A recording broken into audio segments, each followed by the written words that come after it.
Reading with your kids.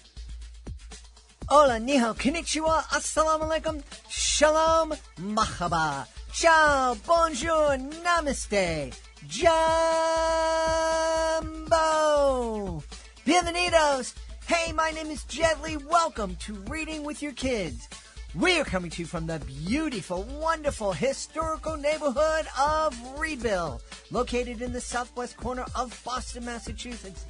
We are so very honored and tickled pink that you would join us in our mission to help all families grow closer through reading. We do that by sharing fun, thoughtful, and thought-provoking conversations with fascinating people who just happen to be writing books for kids of all ages.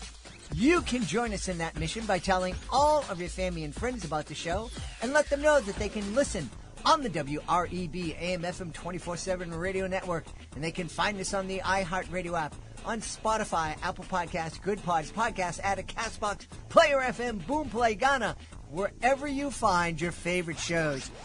Two wonderful guests for you today. First up, Mary Trudeau is joining us to celebrate A Tale of Two Planets. Mary is a fascinating woman. She is a hydrologist, and she just loves the world, and she is so excited to share this new book. Also joining us, Howard Pearlstein. He's on to celebrate This Book Is Not For You. This episode is brought to you by Daphne Draws Data. From the imaginative mind of best-selling author Cole Nussbaumer-Knaflic and the vibrant illustrations of John Skewers comes a story that will captivate kids and grown-ups alike. Daphne is not your ordinary dragon. She doesn't breathe fire. She breathes life into numbers, turning them into pictures that solve mysteries, forge friendships, and save the day. Daphne's journey celebrates unique talents, the power of teamwork, and the beauty of seeing the world through a different lens. This dragon's tale is perfect for parents and educators to inspire the next generation of curious minds and innovative thinkers. Get your copy today. Daphne Draws Data. Hey, my friends, when should you start to talk to your kids about money? Well, if you ask me, I would say as soon as possible. Helping our kids become financially literate is so very important. And thanks to owningthedash.com, talking to your kids about money and finances is easier than ever. Anthony Delaunay is a financial dad advisor and the founder of Owning the Dash, LLC, an organization dedicated to promoting childhood financial literacy and family financial freedom. Delaunay has written a series of award-winning children's picture books that each teach basic lessons about money. He has also authored 2 financial self-help books geared towards helping young couples start their financial journey and towards helping older couples prepare for their transition into retirement. Owning the Dash empowers families by providing books, games, and activities that introduce fundamental financial lessons in a fun and engaging way, encouraging kids to think about certain scenarios and how they might respond, and help prepare kids for when they have to make important money decisions later in their life. All 5 of Anthony's books have been named Reading with Your Kids Certified Great Reads and would make a great addition to your family library. To learn more, please visit owningthedash.com. Hey there, families! Are you looking for an exciting way to bond and learn together? Look no further than our STEM is Family Fun video series.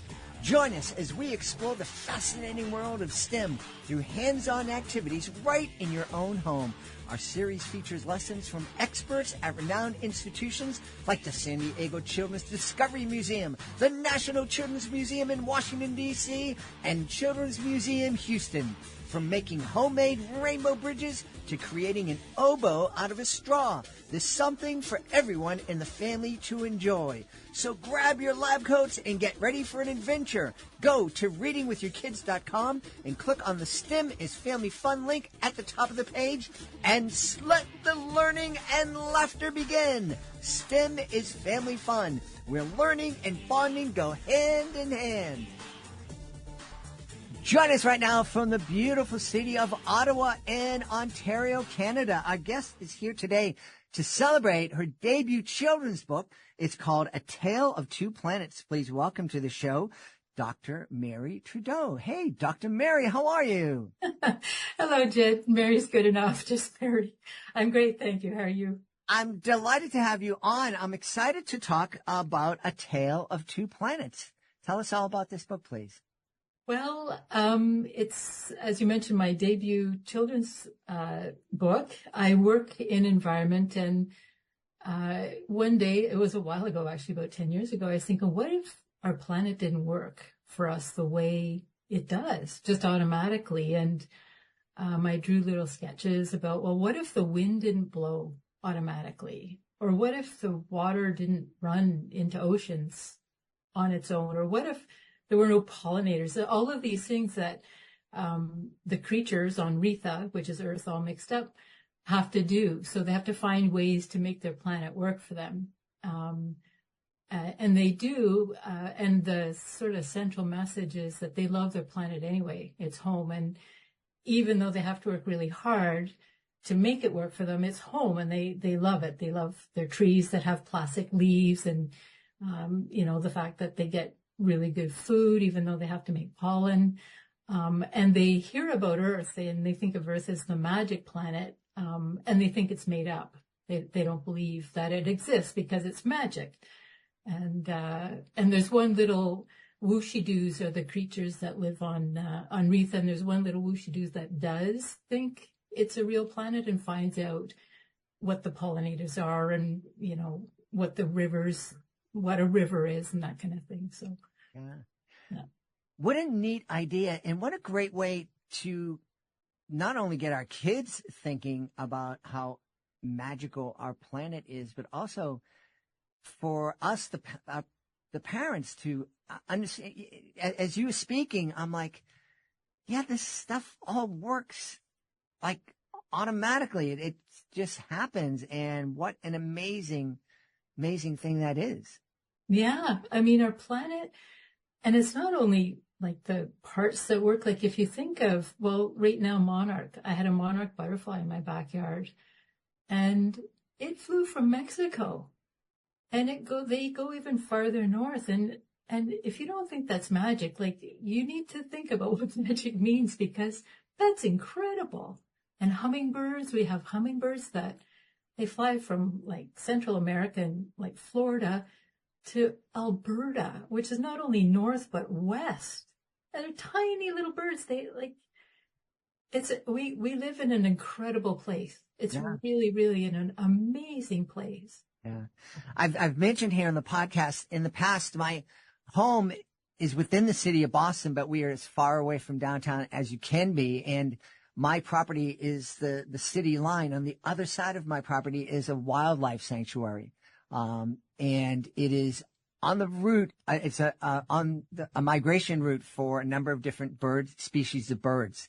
And there's twice a year, in the fall and the spring, I'll go out in the backyard, and there are thousands and thousands of birds.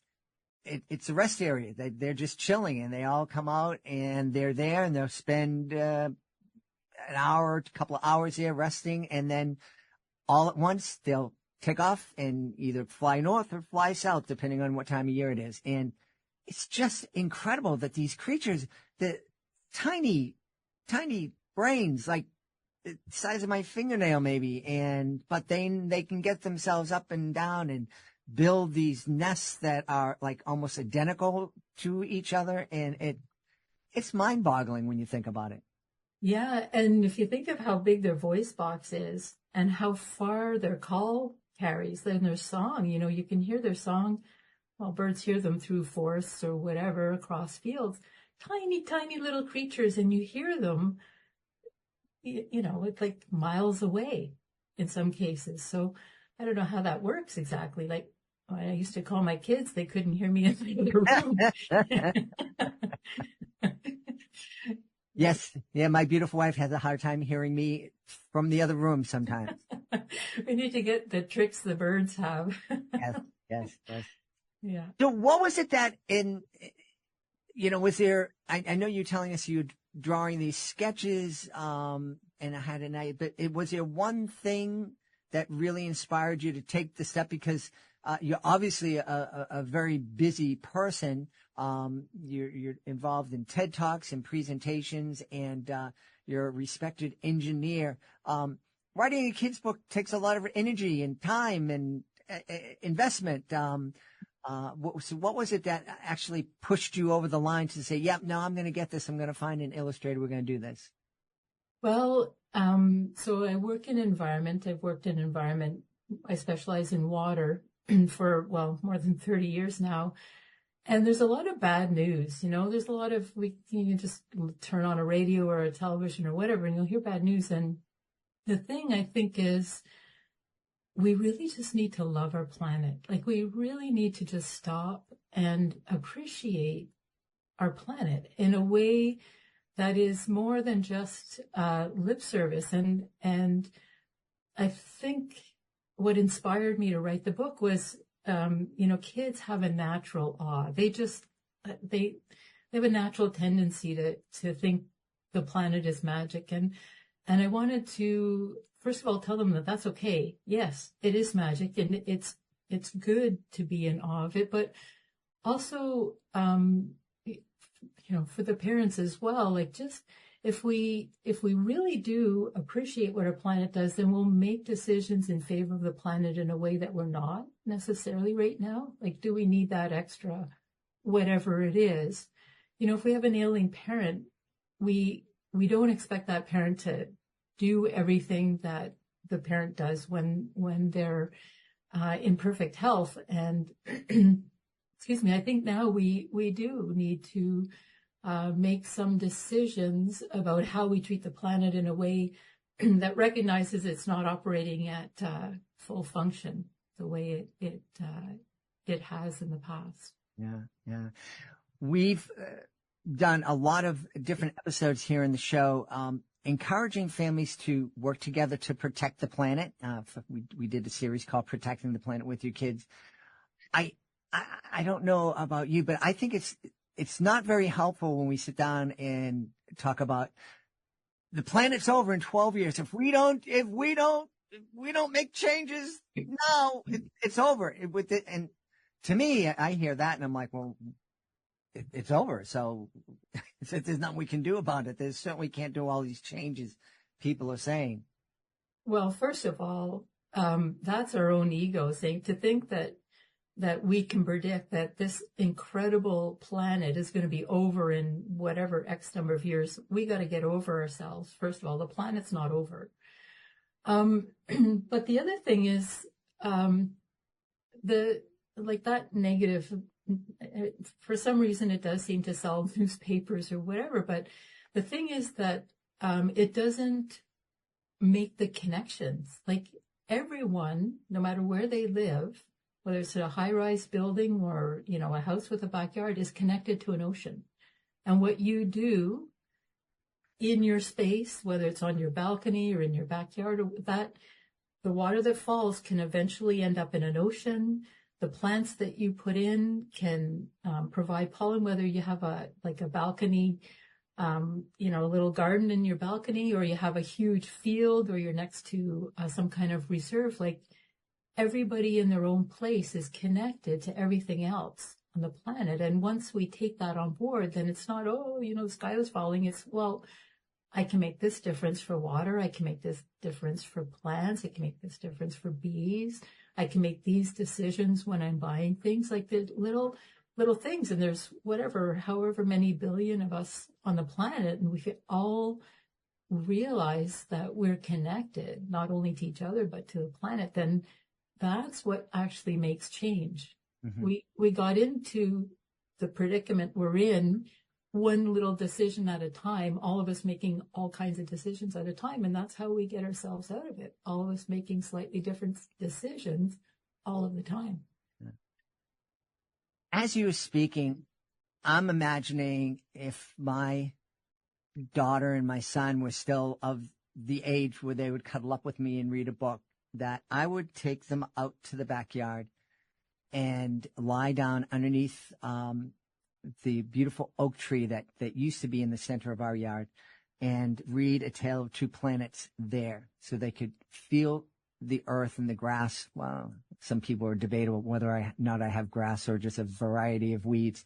But they can feel the greenery underneath them and hear the birds in the trees and maybe feel a bug crawling over them, just to really help them connect with the earth. I'm thinking, what a great way to read this book with your kids, whether it's outside underneath the tree or, maybe curled up on the couch and you bring all the plants over near the couch so you can really feel and see and feel more part of the natural earth. Yeah. Well, I've read the book in a few classrooms in schools, and I've asked the kids, what is the book about? And they get it right away. They say, well, the earth is amazing, or we're really lucky to live here, or that kind of thing. So, reading outside, I think, would just sort of accelerate that, like it's more immediate. But, if it's the middle of the winter and it's icy or whatever, even inside, like the kids connect to it. And actually, one of the schools that I read the book in, the teachers signed on, like there was an invitation and different class teachers signed up. And the teacher for the 5-6 grade signed up, and I thought, ooh, those kids are a little bit old, but okay. And they were actually interested in my career as well. Like they were learning in science about water and stuff. But I read the book to them. I was frankly, a little bit nervous about it because, these are, 10 or 11-year-old, a little bit old. They loved it. And one girl said, I never thought of the earth as magic. I wish I had before. Mm-hmm. Like they also just appreciate it. It's a message of love, and who doesn't connect with that, really? Yeah. Love your planet. You obviously love the planet. How has working in water changed your perspective, and has it helped you love the planet more? Yeah, well, water, you want to talk about magic. So water is it is the only substance that expands when it gets cold. Ice expands like water expands.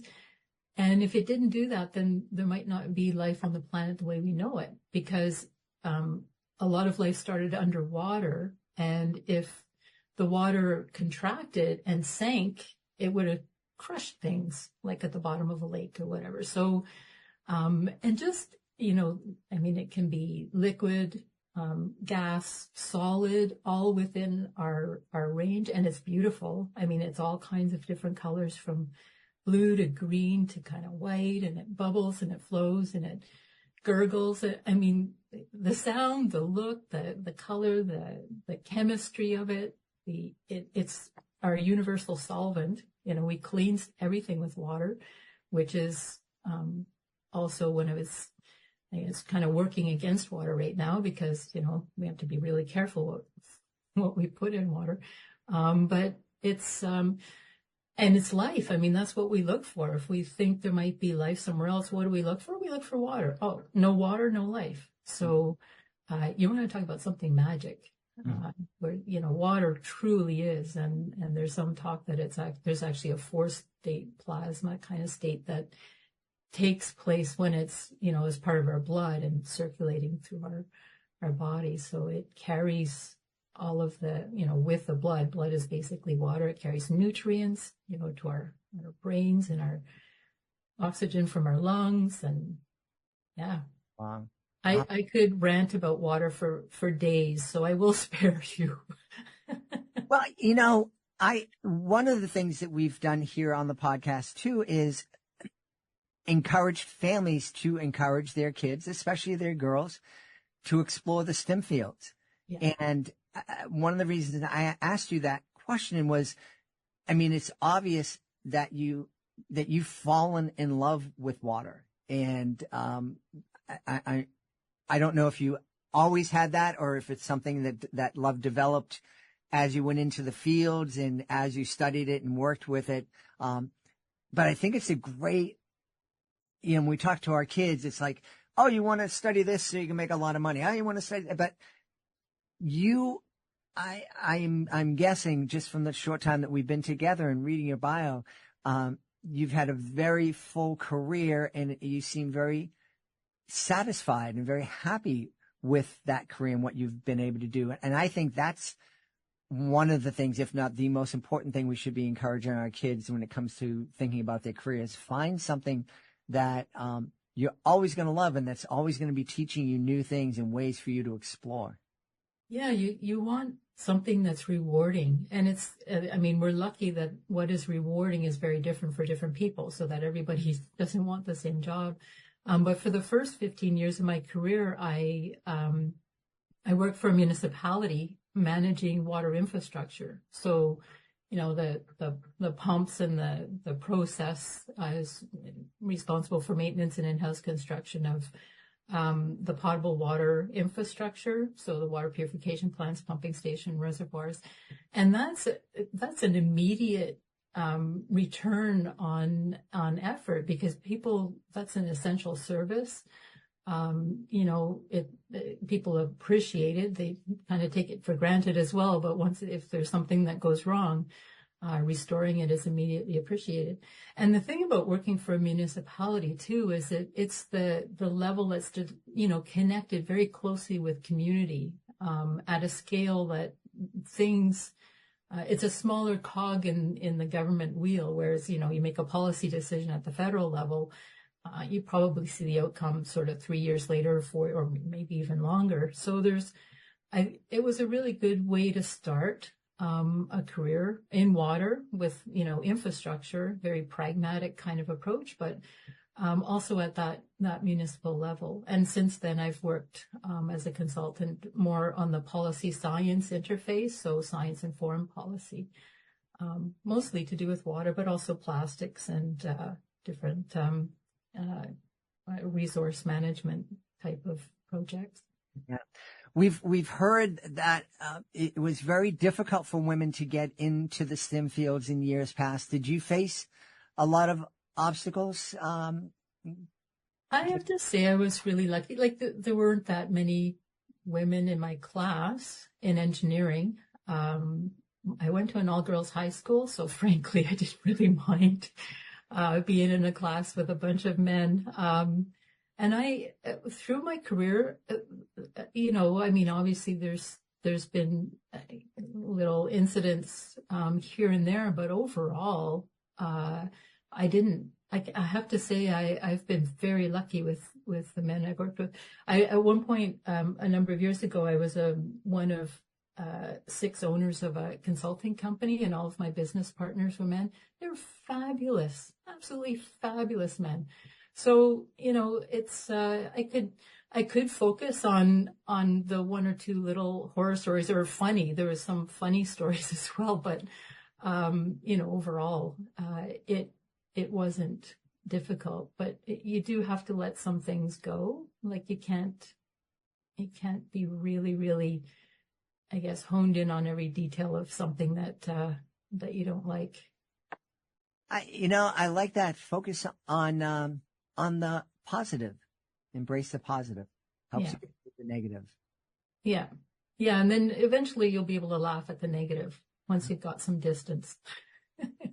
One of the things I love about my daughter especially, and I hope it's something that she learned from me, is anytime we're out, she used to come out and travel with me when I'd go out on tour. And inevitably, when you're out on the road for 3 weeks, you run into different bumps in the road. And she would always turn to me when we were facing one of those things and say, "This is going to make for a good story someday." Yeah, that's good. Yeah, sometimes you need a bit of distance, but yeah, it's good. So it's obvious that you've loved creating A Tale of Two Planets. You've loved presenting it to kids. Are there going to be more children's books coming from you in the future? I hope so. I really haven't had time since this came out. It came out about a year ago now. And I've been on Instagram, first time ever. I have set up an Instagram account just to sort of communicate about amazing things on the planet and a little bit about the book. So I've been doing a little bit of promotion and also speaking to folks like you about the book. But I haven't really had time to, to invest in the second concepts really for the second book. But yes, the short answer will be yes, but not yet. Well, I love that. It's one of the things I taught my niece. You can't say no, or I can't without saying yet. So, That's right. That's right. One of the things I'd love to take this opportunity. I don't think people really understand Canada it's either the largest or second largest country in the world. For landmass, I think Russia might be bigger. Okay. But Canada also, there's so much water in Canada, lakes and ocean. And it's kind of like mind-boggling how much water there is. Well, so we take water for granted in Canada for sure. Now, the thing about water in Canada is a lot of it flows north. So the Mackenzie system, which is kind of like right through Alberta, like the western provinces, that flows up into the Arctic. And if you know Lake Winnipeg, that flows and kind of northern Ontario and sort of western Quebec, that flows into Hudson's Bay. Mm-hmm. So most of the water by volume flows north, but kind of 90% of our population live along the Canada-U.S. border. So the Great Lakes we share with the U.S. and those flow into the Atlantic, and then there's like the Fraser River, I believe it is, that flows into the Pacific Ocean. But we have a lot of water, but it's flowing away from where we are, and it's also doing its own thing. Just because we're not using it, we humans aren't using it. It's some of the largest intact wetlands on the planet are within those ecosystems, like northern Ontario, parts of northern Alberta and Saskatchewan. So those are like peatlands that are sequestering carbon. They're doing things for us and for the planet, even though it's not in a populated area. I love that. It's fascinating. Where can we go to find out more about A Tale of Two Planets and find out more about you? Okay, so ataleoftwoplanets.com, and it's TWO. The book has a website. I'm on Instagram at Mary Trudeau Books. I have my company website, but it's not really relevant to the book. Great. We've had a really fascinating time talking to the author of A Tale of Two Planets. It's a debut book from our guest, Mary Trudeau. Mary, thanks so much for being with us. Oh, thank you. It's been a pleasure. Thank you for the invitation. Are you looking for a creative way to bond with your kids? Let me tell you all about Drawing with Your Kids, the ultimate destination for artistic adventures. Join us as we dive into the wonderful world of children's books with renowned illustrators guiding you step by step. From beloved characters to whimsical scenes, unleash your imagination and create cherished memories together. Whether you're a seasoned artist or just picking up a pencil, there's something for everyone at Drawing with Your Kids. Please visit our website, readingwithyourkids.com, and click on the Drawing with Your Kids link at the top of the page and let the creativity flow. Drawing with Your Kids, where every stroke brings stories to life. Before we invite our guest into the studio, I would love to invite you to visit a very special website. It's clownswithoutborders.org. Clownswithoutborders.org. This is a group that I absolutely adore. I am part of Clowns Without Borders, and I had the honor of being part of the 2023 tour of El Salvador. I had so much fun joining with artists from all over the world to bring a smile to people who really needed it and really appreciated it too. And we would love for you to join us as a monthly Joy Maker. The Joy Makers, they're a family of people just like you who love to laugh and make other people feel good. So please take a moment and visit clownswithoutborders.org and consider joining me as a Joy Maker. Hey, are you ready to ignite a passion for reading in your students? Introducing bookandauthor.com, your gateway to literacy connections. With bookandauthor.com, connecting your school with talented authors of captivating kids' books has never been easier. Simply visit our user-friendly website and explore our extensive database of authors. Filter your search based on budget, genre, and availability. Discover the perfect match for your school and your students. But that's not all. With bookandauthor.com, you have the power to request a proposal. Let vetted authors come to you with their tailored ideas, ensuring an unforgettable literacy experience for your students. Don't wait any longer to inspire young minds through the magic of books. Visit bookandauthor.com today and open the door to a world of literacy connections. Bookandauthor.com, where literacy comes to life. Join us right now from Birmingham in the beautiful state of Alabama. Our guest is here today to celebrate his 11th picture book. It's called This Book Is Not For You. Please welcome to the show, Howard Pearlstein. Hey, Howard, how are you? I'm good. How you doing, Jed?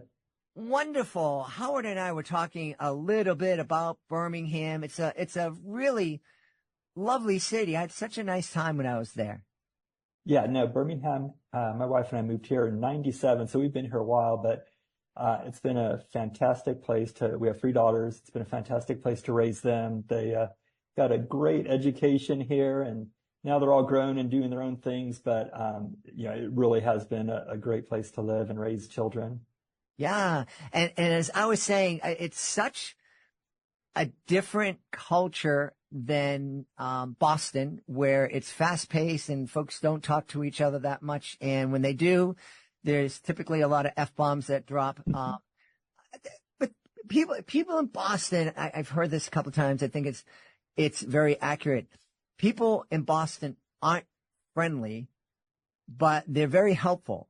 Mm-hmm. If they see you on the side of the road, they'll stop and they'll help you. They'll probably cuss you out for doing something dumb, but they will stop and they will help you. And there's other places that are really, really friendly, but they won't help you at all. Not Birmingham. I found Birmingham to be a very, very pleasant, very helpful and friendly place. Yeah, very friendly. People love to talk. Tough for an introvert who isn't great at chit chat. So, but yeah, it's really, great people. And it's a very easy city to live in. It's just like you could get anywhere in 5 minutes. There's no traffic. It's still affordable. So yeah, there are a lot of positives. Awesome. Well, we'll make sure that the Chamber of Commerce sends you their check. Perfect. For the plug. That would be good. Howard, tell us all about This Book Is Not For You. Yeah, thanks. So this book actually started back in 2021, and one of the things I've learned about publishing is that it is just a very slow-moving industry. My background has been in advertising, which is the complete opposite, where things are always fast-paced and there are always deadlines. So yeah, I signed a contract for This Book Is Not For You with Familius back in 2021, and I think COVID slowed things down a bit and pushed back kind of the release of it, but it did come out this month, August of 2024, and it's just I think there are books that are supposed to have meaning or teach kids a lesson, and for me, I just wanted a book that was just fun, that was just pure entertainment, and that kids could just enjoy reading on their own or with their parents or in their classroom. And, I feel like that's what this book kind of brings to the table. Awesome. So tell us, who are we going to meet in the book? So the protagonist is actually the author of the book, who's telling a story and to the reader. And he's telling the reader that this book is not for you, you child, you reader, because it doesn't have any things that the kid would like in a picture book. So this book, the author says, it doesn't have anything funny. It doesn't have anything gross. There are no aliens. There are no monsters. Meanwhile, behind the author, all of these things are appearing. So, the author is just completely oblivious to what's going on. All this activity is taking place behind him. And, at the end, he maybe hears something, but all the characters that have been appearing throughout the book kind of scatter away. And the author just thinks his book, or that his ears have been playing tricks on him.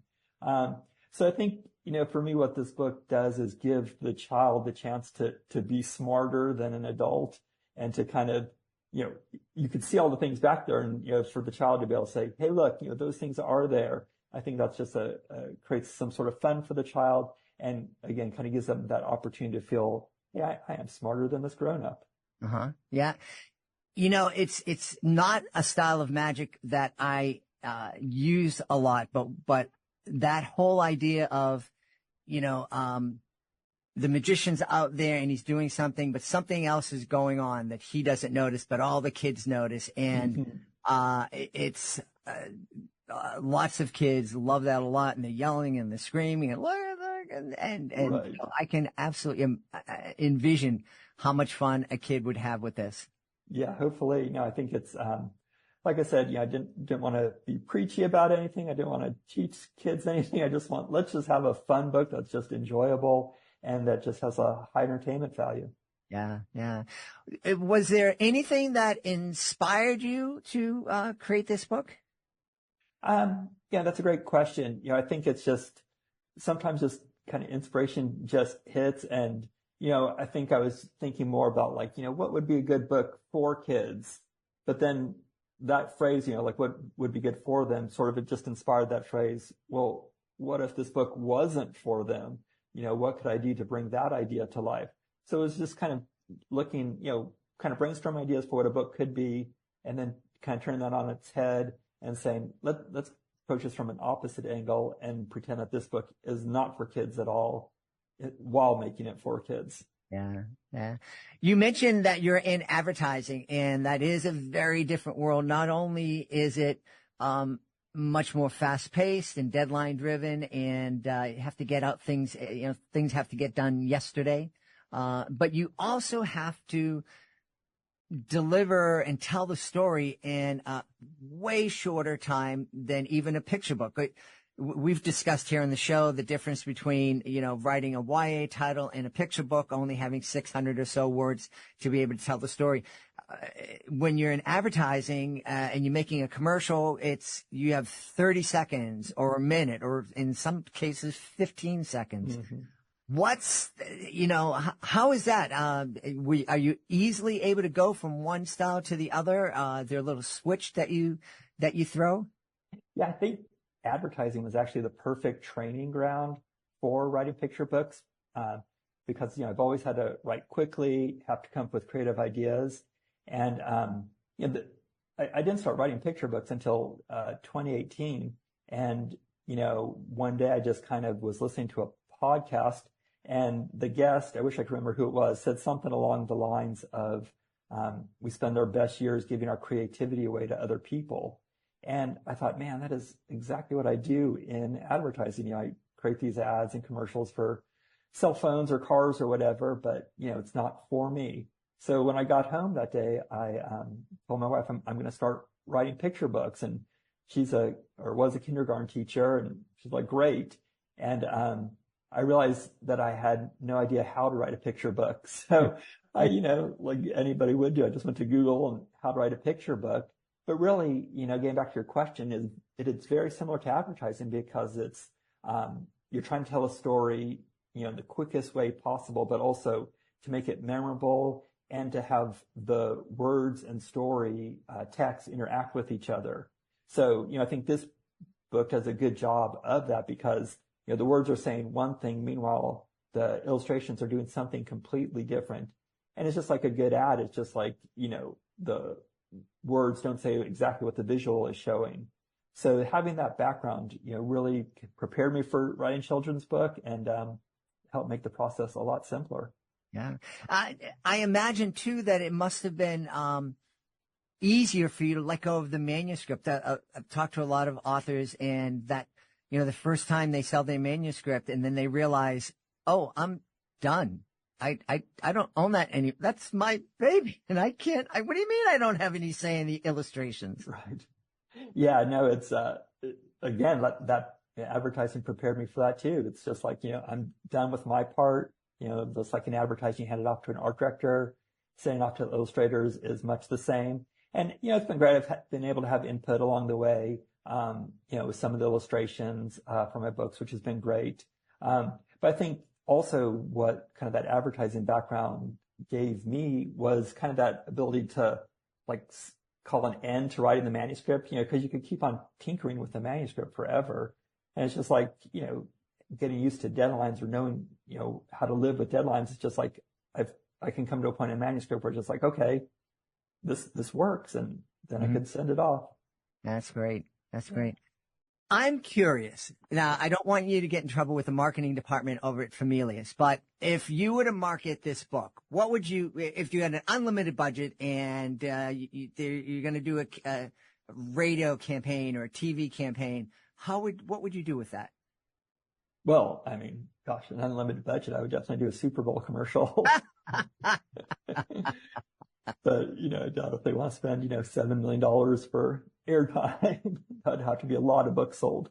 Mm-hmm. Yeah, absolutely. Absolutely. Yeah, the marketing game for books is tough. I mean, man, there's just so much competition out there and so much great writing, great material. So, it's awesome for me to have that support from Familius, knowing that they don't have that unlimited budget and to be able to put in the work that they do is just awesome.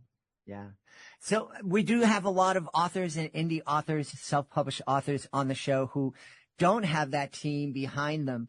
Are there any tips that you can share that might, help one of those authors kind of prepare a strategy other than just, I need to spend hundreds of dollars on Amazon ads?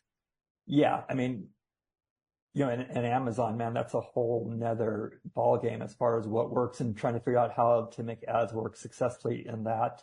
I guess depending on that platform, I think advertising, if you want to do self-publishing through Amazon, you definitely have to do advertising on there, but I would recommend doing the research first to discover, learning about keywords and what make people, when they're searching for books, what can make your book pop out.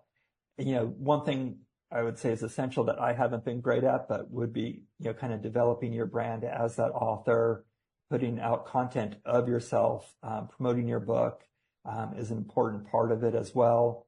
And just, trying to reach out in your local community, which again is tough. It's like I've gone to my local bookstores and said, hey, I'm a local author. And people are just like, so what? It's just like, okay, I thought it'd be a bigger deal, but I guess not.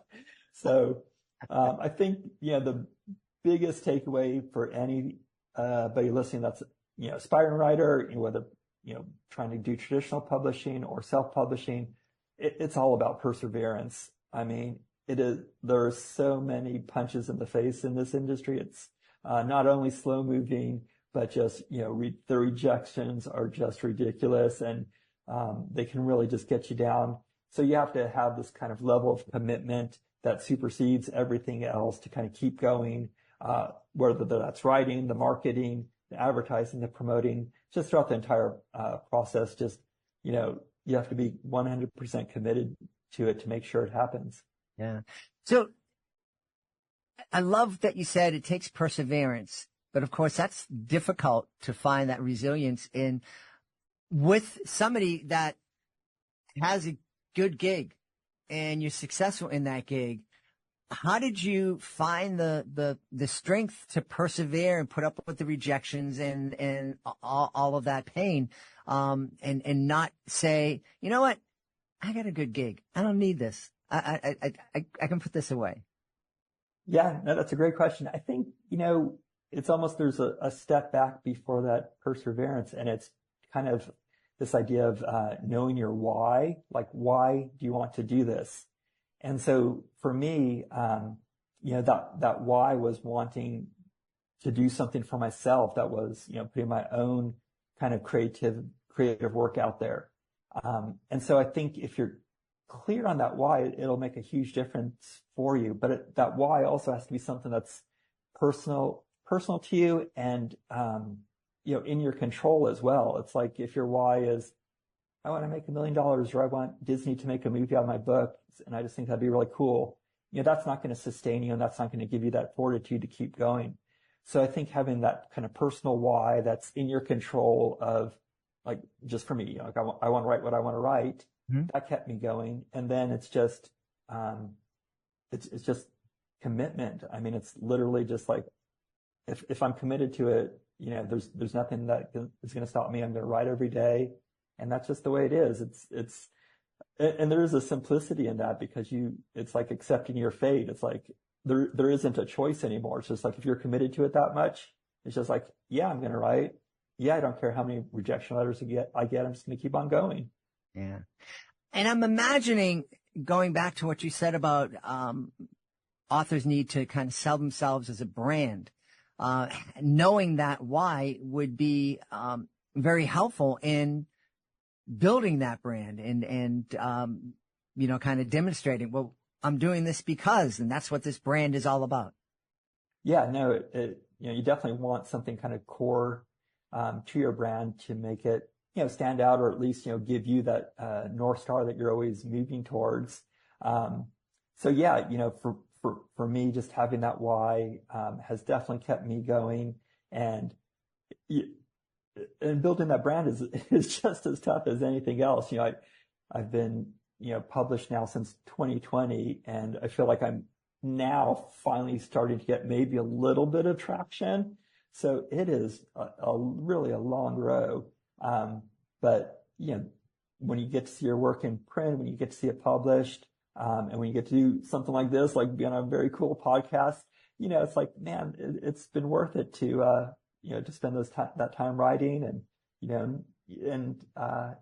yeah. So I think having that commitment to keep it going, and why you're doing it helps in all facets of, trying to become a published author.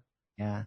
I can tell that this is a passion for you. Just, looking through the magic of technology, I get to see Howard, and as he's speaking about his books and about his passion and his why, his face just lights up.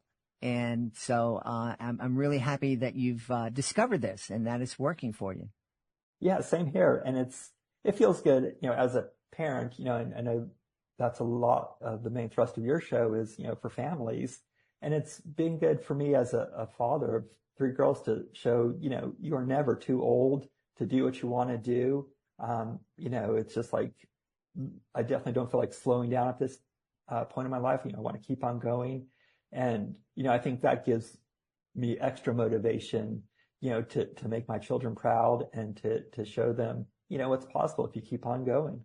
Yeah. Yeah. Mentioned family. One of the things that we ask authors is, what kind of conversations can families have as they're experiencing your book? Most of the time, it's like really obvious that there's this book is about bullying. It's about nature. It's about this. But your book, it's not for you. It's, that character is like, I don't want you reading this book, and all this mayhem's going on around him. What kind of conversations do you think families can have as they're experiencing that mayhem?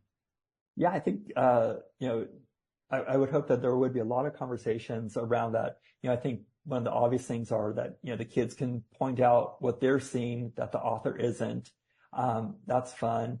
There is a lot of fun alliteration in the book, like singing sloths and nerdy ninjas, words like that I think could be fun. There could be discussions around that where, maybe what else could be words that have this kind of alliteration would be fun. But I think kind of driving people towards this book in that conversation would be the author keeps saying that this book is not for you, which kind of creates this mystery of, okay, so if it's not for the reader, who is this book for? And so to me, that would be the kind of main driver of this conversation of, okay, so this book supposedly doesn't have all these things that kids would want, and yet this author has written it. So he must have written it for somebody. So who is that? Yeah. I'm curious. You're really clear on your why, and that's wonderful. I'm wondering, have you ever taken the time to sit back and to realize that you are creating a vehicle that gives families an opportunity to come together, to curl up on the couch and just grow closer, the same way you and your wife grew closer to your girls? Yeah. So, some of the coolest things are, every once in a while, somebody will send me a video of like a little kid, like reading the book or trying to read the book. And then it just kind of like hits home, like, this is out there in the world and it's making people happy. My oldest daughter sent a video of her reading, one of my first books to this little, probably 2 or 3 year old. And he was just like, he couldn't even sit up straight because he was laughing so much. And it's just like, to see that effect that you're having, bringing this kind of positivity into the world, making a difference in a good way, is really special. And, it's not something I dwell on or think about too much, but getting those reminders every once in a while is just really cool. That's wonderful. We should tell everybody where they can go to find out more about This Book Is Not For You and all the other books that you've created. Yeah. My website is just my name, howardpearlstein.com. So you can find all my books there. This Book Is Not For You should be at the top of the website. And that's where they could find the details. Wonderful. We've had a really fun time speaking about the business of books and creativity and advertising, but mostly speaking about This Book Is Not For You. It is the brand new picture book from our guest, Howard Pearlstein. Howard, thanks so much for being with us. Thanks, Jed. I had a great time. We hope you've enjoyed this episode of Reading with Your Kids and that you are inspired to join us for the next exciting episode of the show.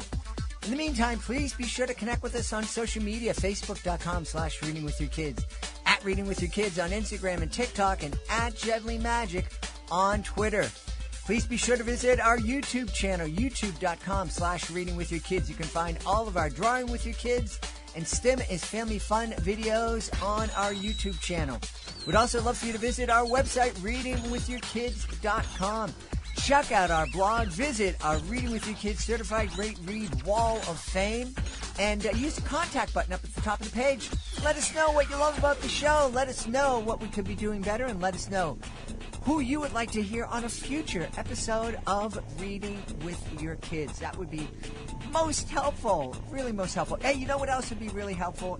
If you would leave us a 5-star review on whatever podcasting platform you are listening to Reading With Your Kids on. If you're listening to us on the AM/FM 24/7 radio network, you can always go onto Spotify or iHeartRadio or Apple Podcasts and leave us a 5-star review. That will be very, very helpful and really help our mission of helping all families grow closer through reading.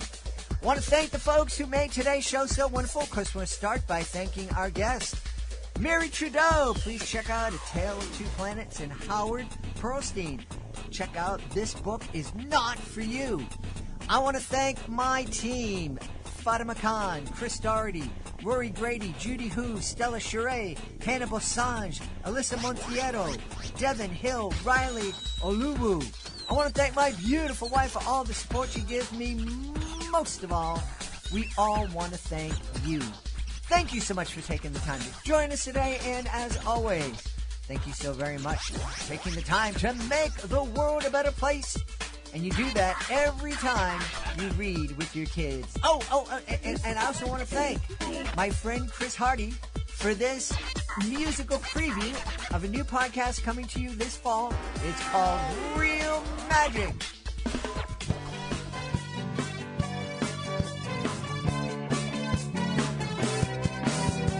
Kindness is quite magical, and respect is magical too.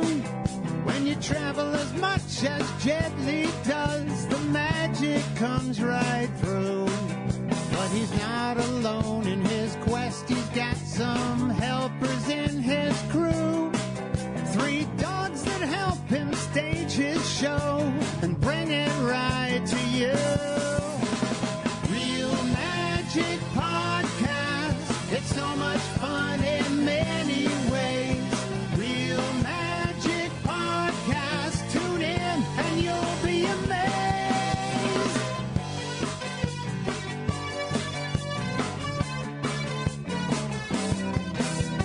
Jedley leads the charge as a magician and a bit of a clown. Calvin is a goofy pit bull who never seems to be down. Augie is a grumpy old beagle, or is he really a basset hound?